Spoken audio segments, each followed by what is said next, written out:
am the Christ that was sent by God the Father, and I did not present myself before you speaking on my own, as if I was a self-denominated Christ. And I am not like the others who preach about God, because my wisdom could never come from a human being, not even from one who is very intelligent or from one who studies the Bible extensively.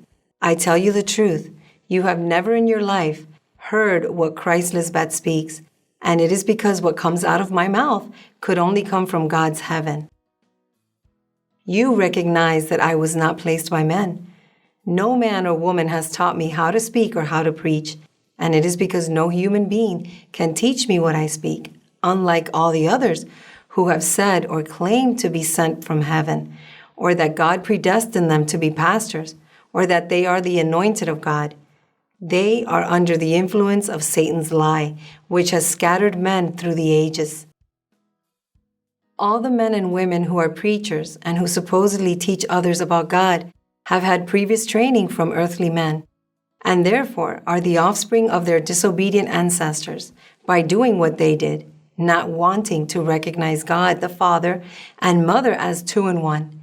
These bad men felt that God's knowledge is not worth taking into account. And that is why today their descendants repeat the same bad habits. They preach about God without having been sent by God the Father or by Christ.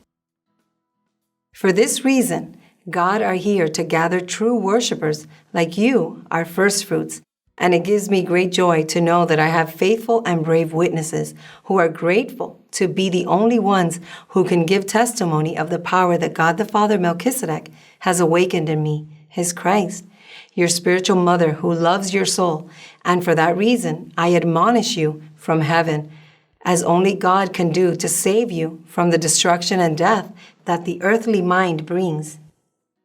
And you are my living witnesses, who have seen how in this new dispensation it is God the Father Melchizedek who has raised me from the dead.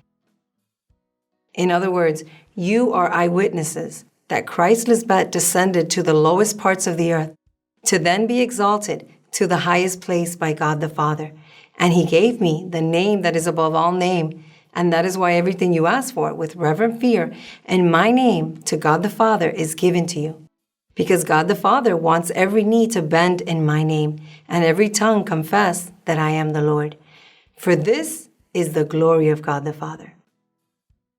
Remember that it is glory of the King, Melchizedek, to conceal their story in his queen, and it is a privilege for his queen to investigate him profoundly and discover everything. That is why the first thing that I did as the true Christ was to make known the name of God the Father. And it is because he is in me and I am in him. And we have proved to you that we are a God that fulfills and that we can give you much more than what you ask for. Amen?